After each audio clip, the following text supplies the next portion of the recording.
한겨레 기자가 취재한 만남의 광장 휴게소 기사를 보고 강훈식 비서실장이 직접 연락이 와서 이 도성의 문제 반드시 뿌리 뽑겠다는 의지를 보여 취재 기자가 이재명 정부 효능감에 정말 놀랐다고 하는데요. 이재명 대통령 정부는 수십 년간 켜켜이 쌓인 대한민국 사회 비리 문제 해결할 수 있을까요? 영상 끝까지 시청하시고 댓글로 의견을 남겨주세요. 여러분의 댓글이 곧 민심입니다. 어떤 공직자가 그거를 방치했나? 거기에 중점을 둬가지고 감찰하고 필요하면 여기 경찰 필요하면 다 직무유기로 다 수사하도록 하고. 예. 역대 도성의 회장 명단입니다. 87년 이후부터 지금까지 37년간 도로공사의 전직 사장님들이 퇴임하고 도성의 회장을 맡고 있습니다. 근데 도로공사 사장이라는 직책이 정말 저는 좀 꿀보직인 것 같아요. 공식적인 공공기관장 임기가 끝나면은 또 이 도성회라고 하는 꽤 쏠쏠한 단체의 단체장이 될 수 있는 기회가 주어지는 거니까요. 아까도 언급됐던 경부고속도로 부산 방면의 첫 휴게소, 그러니까 서울 만남의 광장 휴게소의 운영 사업자가 어딘지 알고 계시죠? 아까 들어서. 예, H&D로 알고 있습니다. 네. 사단법인 도성회가 지분 100%를 보유하고 있는 자회사고요. 1988년부터 무려 36년째 이 휴게소 운영하고 있습니다. 지금 현재 재계약 앞두고 있는데 내년에 종합평가를 해서 특별히 문제가 없으면 2027년까지 연장된다는 답변을 받았습니다. 근데 국장님, 이 휴게소의 재계약을 위한 종합평가를 진행하는 주체가 도로공사거든요. 예. 근데 이 종합평가의 대상은 사실상 도로공사 퇴직 직원들이 소유한 업체입니다. 이런 거를 보통 네 글자로 뭐라고 부르죠? 다시 설명해 드릴까요? 종합평가를 진행하는 주체는 도로공사인데 종합평가의 대상은 사실상 도로공사 퇴직 직원들이 소유한 업체입니다. 네 글자로 뭐라고 합니까? 이해 충돌이라고 하죠. 네. 이 평가가 객관적으로 공정하게 이루어진다고 볼 수 있을까요? 국민 눈높이에서 보면 이해하기 쉽지 않은 부분일 수 있을 것 같습니다. 네. 지금까지 무려 36년 동안 도성의 100% 자회사에게 계속 운영권이 갱신되면서 부여되는 것이 국민들이 봤을 때는 아니 도로공사 전현직 인사들이 짬짬이로 어차피 나도 퇴직하면 저기 들어가서 빨대 꽂아야 되니까 봐주고 끌어주자 이렇게 한 것처럼 보일 것 같아요. 이해상충으로 의심받을 소지가 굉장히 크죠. 예, 그럴 수 있을 것 같습니다. 네. 넘겨주시면은 슬라이드. 작년 2월에 국토부 장관님이 함진규 도로공사 사장이 임명하시면서 하신 말씀이에요. 퇴직자를 고리로 하는 제 식구끼리의 먹이사슬 과감히 혁파해야 한다. 이거 누가 봐도 도성회 관련해서 이권 혁파라는 의미로 들리지 않나요? 저는 그렇게 보입니다. 먹이사슬 혁파됐습니까? 하지만 1년, 2년 다 돼갑니다. 국토부나 도로공사가 어떤 조치, 노력 취했습니까? 알고 있는 거 있나요? 국장님? 예, 지금 H&D가 그 휴게소 운영을 통한 이익을 창출하는 부분이 적절치 않다고 봐서 다른 방법을 통해서 수익을 창출하는 방안 등에 대해서 자체적으로 용역을 좀 진행을 하도록 저희가 관리를 하고 있습니다. 용역을 진행하고 있나요? 예, 그렇습니다. 네. 그 도성회가 이 휴게소 이렇게 오래 포기하지 않고 하는 이유가 뭔지 봤더니 정말 이런 꿀단지가 따로 없습니다. 이게 황금알을 낳는 거위가 정말 부럽지 않은데 그 슬라이드 보여주시면은 이 자회사가 휴게소 그리고 그 안에 있는 주유소 또 유료 주차장 사업까지 전부 독점적으로 운영하고 있는 상황입니다. 근데 핵심은 주유소 매출입니다. 2023년 기준으로 만남의 광장 휴게소의 매출 한 90억. 그러니까 금산 인삼랜드 휴게소랑 비슷한 수준인데요. 주유소 매출을 보면은 완전 얘기가 딴판입니다. 이 주유소 매출이 연간 817억. 인삼랜드 휴게소보다 주유소 매출이 4.5배가 크고 매출이익도 여기서 50억 가까이 납니다. 근데 이 자회사의 전체 매출에서 70% 정도를 이 휴게소에서 얻어가지고 매년 도성회에 얼마씩 배당하는지 아십니까? 한 7, 8억 수준 정도. 네, 거의 한 10억 정도 됩니다. 아까 말씀 나왔던 것처럼 21년에는 9억 이상 적자가 났는데도 8억 원을 배당을 했고요.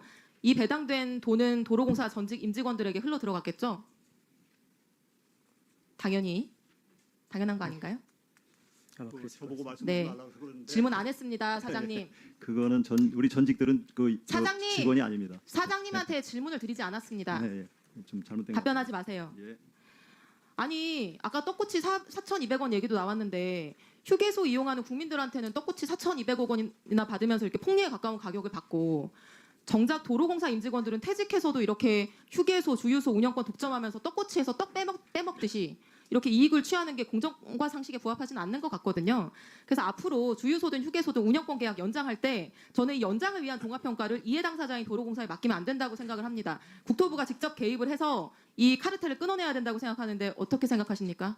뭐 강훈식 비서실장도 언급을 했었고요. 언급을 해서 해결을 해라. 아까 그 도성회라고 도로공사 퇴직자들의 모임인데 이 모임이 이제 일종의 카르텔을 이뤄서 휴게소에 이제 전관들이 한 60명 그렇죠. 정도가 임원으로 나가 있는 상황이고 그런 과정에서 이제 운영권을 획득하는 과정 이런 거에 다 이제 도로공사 퇴직자들이 그러니까 이게 소위 말하는 윤석열이 좋아했던 카르텔인 거죠. 네. 그러니까 이 카르텔을 이룬 거를 저희가 확인해서 보도를 했고 그 중에 이제 제일 큰 문제가 이제 하남에서 운영되고 있는 중부고속도로 첫 번째 만남의 휴게소인데 광장. 그 휴게소가 임시 휴게소 지위를 계속 유지하면서 각종 이제 말하자면 인허가라든지 규제에 사각에 있었거든요. 근데 이 휴게소를 누가 하냐? 도성회가 합니다. 그렇죠. 그러니까 이 부분들에 대해서 강훈식 비서실장이 저희 기사를 보고 이거 다 환수해라.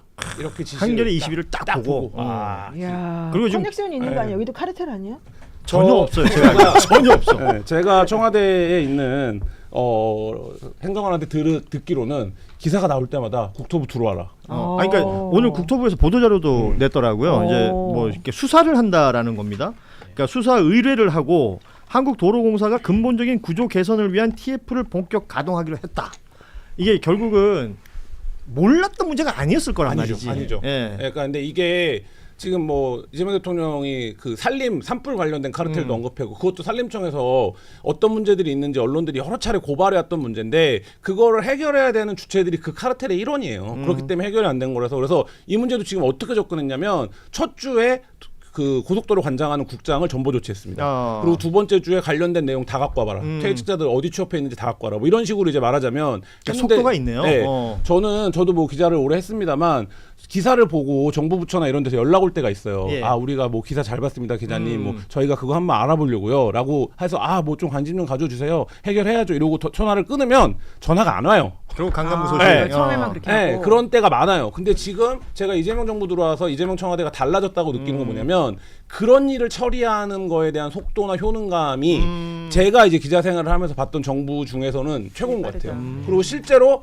그걸 해결한다라고 하는 의지도 굉장히 강한 것 같고, 그러니까 뭐 아시겠지만 청와대에서 야 국토부 오늘 들어와라 자료 다 들고 들어와 이렇게 하면 그 부처는 난리가 납니다. 그렇겠죠. 예, 난리가 나요. 근데 그거를 매주 반복하면서 어쨌든 챙겨가고 있는 거를 보고 결국에는 이제 비서실장이 직접 언급한 것까지 보면 그러니까 시민들의 생활에 밀접한 문제를 해결하는 감각 이런 거가 지금 이재명 정부가 일 좀 한다 이런 평가를 받는 거 핵심이구나 이런 생각했습니다. 그렇군요. 맞아요. 제가 보기에도 그 이번에 진짜 제발 꼭 좀 이거 해결 좀 됐으면 좋겠고 저도 국회에서 일을 해보고 했지만 국토위에서 매년 올라오는 단골 문제였어요. 그러니까 매번 뭐 그때마다 올라오는데 지금 해결이 안 되니까 이게 문제가 되는 거거든요. 예. 이번만큼은 진짜 세게 얘기한 만큼 제대로 한번 해결이 해결됐으면 왜 안 좋겠다. 되는 거예요? 그러니까 매년 여기서 올라온다는데 안 된다니까. 그러니까 그것도. 문제점도 있지만 또 운영상 뭐 그러니까 정확하게 이제 뭐 워낙 저도 이제 예전에는 자료를 다 봤는데 지금 그래서 그게 정확하게 맞는지는 체크를 좀 필요하긴 하지만 또 이게 운영 논리라는 게 있거든요. 하다 보면 자기네들이 예를 들어서 운영에 대한 어떤 축적된 논리 이런 걸 갖고 계속 방어 논리가 있어요. 그게 그러면은 도로공사의 논리라는 거예요. 끊임없이 예를 들어서 이거 해결해야 된다라는 논리가 하나 있고 끊임없이 방어 논리가 팽팽하게 부딪히면서 나중에 어떻게 되느냐 문제가 이렇게 희석화돼 버리는. 그래서 또 다시 이제 뇌리에 왜냐하면은 사안이라는 게 이거 하나만 있는 게 아니라 뭐 철도 문제 올라오고 예, 주택 예. 문제 뭐 있고 이러면서 희석되다가 또 한 해 지나서 아 이게 아직 해결이 안 됐구나 이러는 경우가 상당히 많다는 거죠. 그래서 저희는 이게 묵은 문제여서 어쨌든 시민들의 관심이나 이런 참여가 중요하다고 생각해서 막 핫바지수도 개발하고 막 이랬거든요. 맞아요. 전국 고속도로에 있는 핫바 가격을 다 전수조사했어요. 그래서 그 그래픽 귀엽던데요. 예, 그래서 그 핫바 가격을 그 가격대 차이가 나면 이게 왜 이런 가격대 차이가 나는지 누가 중간에서 슈팅 치느냐. 누가 이제 운영을 누가 하는지 구조가 어떻게 되는지 이것까지 예. 다 했는데 어쨌든 뭐 그거에 대한 관심이 있고 사회적으로 해결이 되면 우리가 고속도로 이용할 때 쓰는 물건의 가격이 내려가는 효과가 그렇습니다. 발생합니다. 예. 그러니까 뭐 그 부분을 좀 해서 잘 이제 앞으로 해결을 꼭 했으면 좋겠습니다. 그게 사실은 기자들도 기사 쓰고 효능감 느낄 때가 저럴 때일 것 같아요. 뭔가 문제가 있다고 딱 그러니까 보도를 했는데 그게 내년에 때마침 또 그 보도를 해야 될 때가 있을 거 아니에요. 그런 경우 많잖아요. 그렇죠. 아 예. 이거 나 몇 년 전에 썼었어 이런 그러니까. 얘기 되게 많이 하죠. 근데 어떤 문제가 이번에는 나오면. 문제 제기된 만큼 그리고 뭐 비서실장의 얘기라든지 국토부의 얘기라든지 뭔가 의지가 있어 보이니까 해결이 됐으면 그리고 좋겠다. 근데 판결의 저는 꼭 예. 말하고 싶어요. 맛있는 집이 어딘지 꼭 알려주세요. 아 그건 이영자 선생님이 다 하셔갖고 아쉽네요. 이 계곡 정비하는 거 있잖아요, 행안부 장관님. 3월 말까지 한다 그랬죠 원래. 예. 아직 보고 못 받으셨습니까? 아니 뭐 그 제가 보고받는 거 별로 의미 없어요. 네네. 3월 말까지 정리를 한다고 했는데 그 다음에 뭘 할 거냐. 그다음에 지금 지금부터 감찰을 해야지. 전국적으로 감찰을 시작했습니다. 5월 초부터. 예. 발견할 수 있는데 발견을 안 했다든지. 830여 건이었는데요. 그 대통령이 말씀 주신 4만 건이었다면서. 33,300건이 넘었습니다. 그런다니까요. 이번에는 항공 사진, 위성 사진까지 다 동원해 가지고 네. 또 AI 기술까지 동원해서 전국을 싹 스크린을 했습니다. 그러십시오. 이게 국정의 신뢰에 관한 문제예요. 권위에 관한 문제입니다. 예. 또 적당히 넘어갔네. 이러면 뒤에서 욕해요. 고마워하는 게 아니고요. 비읍시옷하면서 욕해요. 네. 절대로 그렇게 방치하면 안 됩니다. 네, 이거는 일종의 바로미터 같은 거에서 어떻게 되나 지켜보는 사람이 많아요. 단속을 했다는데 진짜 없어졌나? 그러니까 자기가 평소에 가는데 가서 확인한단 말이에요. 진짜 제대로 하나?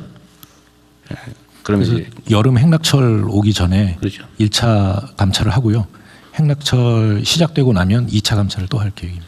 그러니까 이게 개별적으로 보면 별거 아닐 수도 있어도 전국적으로 보면 완전 국토를 모두의 것인 국토를 가지고 자기 혼자 돈벌이 한다고 폐쇄하고 그러면 안 되잖아요. 그죠? 온 국민이 화나잖아요. 예를 들면 전에 남원인가 어딘가 우리가 네네. 토론할 때 어떤 분이 말씀하셔서 단속해 봤더니 불법 시설 운영하는 거를 도와주기 위해서 불법 다리를 놓고 있었다는 거 아닙니까? 맞습니다. 예. 그럼 황당히 대통령이 지적했는데도 그 다음에 계속하고 있어요. 그래서 그것도 이제 감사 결과가 왔던데. 감사해서 지금 고발 조치도 하고. 그러니까. 예. 근데 그런 거는 징계하는 건 별로 효과가 없다니까요. 네. 왜냐면 그 이상의 이익이 있기 때문에 형사처벌을 해야지. 공무원 자리를 더 이상 못하게 만들어야죠. 예. 그거 명확한 배임죄던데 현행 보면서. 그렇습니다. 하여튼 이 개국 정비도 일정한 시한을 정해서 체크를 하고 그 결과 보고를 저한테도 제가 국정상황실장이 있어요. 그거 받았어요? 개국 정비 2차 단속한 거? 못 받았습니다. 확인 못했습니다. 저기 정무에 어디? 자치발전 비서관. 그래요? 언제쯤 주셨어요? 4월 중순경에 취합해서 보냈습니다. 그래요? 네네. 여하튼 우리 그럼 청와대 안에 약간의 정부 소통에 문제가 있나 본데 한번 국정상황실장이든 비서실장도 한번 챙겨보십시오. 네. 어쨌든 이제 그 다음 단계는 제가 전에 얘기한 대로 첫 번째는 옛날에 하던 대로 한 거고, 보고하라니까 생생용을 몇 개 해서 한 개 880 몇 개였죠. 네. 제대로 한다고 한 개 33,000 몇 개 했다. 예. 그거 말고도 많이 있을 겁니다. 그럴 겁니다. 근데 지금부터는 어떤 공직자가 그거를 방치했나 거기에 중점을 둬가지고 감찰하고 필요하면 여기 경찰 필요하면 다 직무유기로 다 수사하도록 하고 법무부도 좀 신경 쓰고 검찰도 신경 쓰고 하십시오.